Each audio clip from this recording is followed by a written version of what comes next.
Hey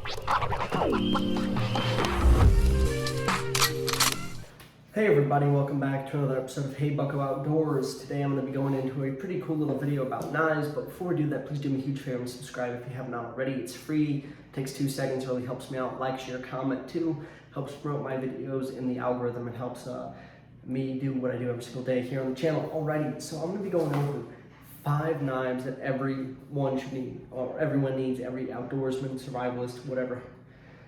So there's 5 different categories. Obviously you can see 5 different knives.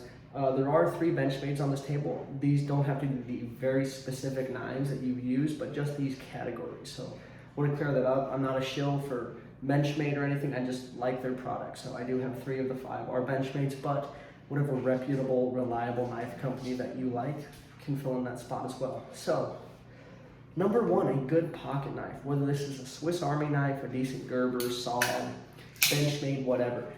Something that allows you to do your daily tasks, whether it's just cutting open boxes, prying something open, opening up a can of some sort, doing whatever you need to do. It has to be rugged, it has to be reliable, won't break, keeps a nice edge.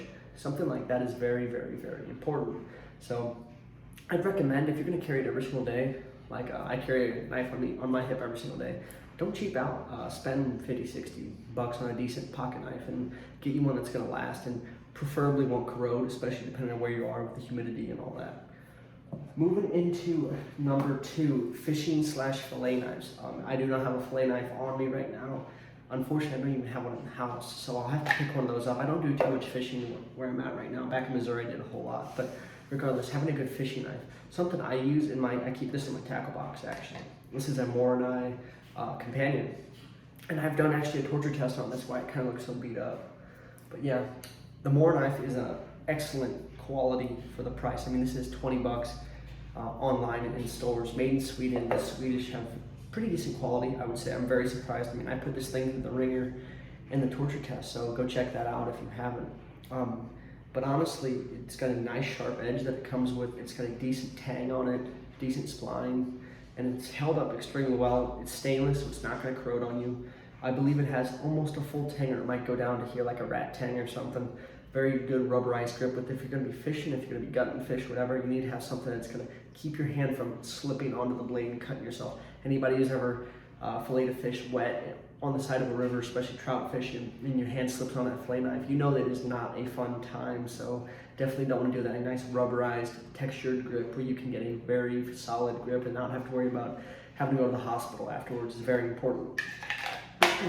Moving on to number 3, a good hunting / skinning knife. Now, obviously, if you don't hunt or fish, these 2 slots can be different. They can be whatever you want, but I do a lot of fishing and hunting. So a good hunting / skinning knife. Now, this can be for dressing out anything from squirrels to deer. I do have a Benchmade saddle mountain skin right here. It's a little bit dirty, excuse me. It's my ADC. I did carry this on a daily basis, so it's got a little bit of dirt on it. A little bit of minor rust, so I need to take a look at that. I do have a review of this as well, so go check it out. But what you're looking for in a good hunting knife is something that can stay sharp, especially when you're dressing out large game, even squirrels. You want to be able to get clean cuts and not lose hardly any of the meat. You want to keep as much of that meat in good condition since you are obviously going to keep the animal. This one has walnut grips. I would recommend polymer, something with a bit more grippiness to them, especially if you're going to be covered in blood or wearing latex gloves or whatever. You're probably going to slip and cut your hand on this. So obviously that's something I'm probably going to have to upgrade on this. And walnut does take some care too, especially if you keep it in very wet conditions.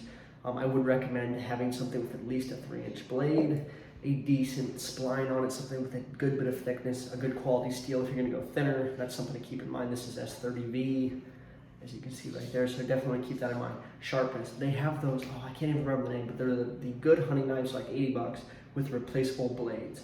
And they've got different styles of blades and everything. I would recommend having one of those in your hunting bag too, along with your main one, because God forbid this thing take a tumble off the bed of the truck and gets all dinged up, and now you can't dress out your game animal. So that's number 3. That is your hunting / skinning knife. Number 4. This is probably one of my favorite knives I've ever had. I've had this thing for like 5 years now, and this thing has been on every single adventure with me. I've taken this thing to the South Pacific and back. I mean, it's a good flipping knife. So this is it's just a local brand from Missouri. Honestly, it's held up quite nicely. This is the Ozark Mountain Knife and Tool Bowie knife. I do a review over this one as well. This is my favorite knife. A camp knife is meant to be able to do, when you're in the field, camping, whatever, it's basically needs to do any and all jobs, whether that's cutting rope. Say you forgot a hammer and you need to put down your stakes for your tent, you can be able to take this and just bang the hell out of it, and you're not going to be worried about breaking your blade. If you need to dig a little hole with it, you can. Game out a small animal. Gunner, quit that. Dog's acting up, sorry about that. You do want to have a nice edge on it. You want something that's not going to corrode up on you. This one is stainless, as you can see, so I have never had to worry about that. You do want to have a good grip on it. I would recommend something a little bit larger, a little bit beefier. As you can see, the spine on this baby is crazy, and it's a full 10, which is extremely nice. I picked this up before the world went to shit, so I think I only paid like 30 bucks for it. It has a nice big belly on the handle there, as you can see. Very, very good grip. Nothing to complain about there. But yeah, whether you're chopping wood too, especially for kindling or firewood, you might have to take a stick and beat the hell out of this thing to get some wood off. So wherever you're at, you're gonna have to judge your own needs. So check your local listings on that. But I know Buck makes some really good quality Bowie style knives. SOG makes some decent ones. You do have to be kind of careful. SOG and Gerber, their QC measures have been going down in recent years, especially with the pandemic going on. They've been trying to ramp up production and all that. But yeah, camp knife, very, very important. Recommend having one of those. And number 5 is your go-to-hell knife or your survival knife. This thing, I keep this thing on my bug-out bag, get home bag. I don't believe in bug-out bags. The whole concept's stupid. I'll do that in a different video. Having like something that you can literally, basically do everything with. It's almost synonymous with the camp knife, but it feels like a different role. Typically it's gonna be more of like a tactical style knife or like a survival knife, something that you can use in an offensive situation. This is a Benchmade 130 Nimmervis. Very, very high quality knife. This is more of like a tactical, something you carry in your plate carrier when you go to do work. Gunner, quit that. You definitely want to have one of these, I'd say, especially if you're in the mindset of like having a life and liberty gun, a life and liberty bag, something you can keep in your truck and get to work if you, God forbid, you'd ever have to. Something like this is very important. This is something you can stow in your bag with a decent sharpening stone, microfiber towel, and some honing oil, and you can trust your life on this thing, whether it can do any one of these purposes and all of them. So definitely recommend having one of those. This is not needed though, but I would recommend everybody has one of these, just something that you designate as, hey, this is my go-to knife. I've got my go-to rifle. I got my bag set up in case I have to dip with my family, and this is the knife I'm going to carry on my hip. Because honestly, the great thing about knives, they're out of ammunition.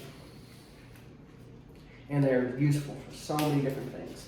But yeah, that is the 5 knives that everyone needs. Hope you all enjoyed today's video. Please do me a huge favor and subscribe again if you haven't already. I really appreciate you guys watching, and please have a fantastic day.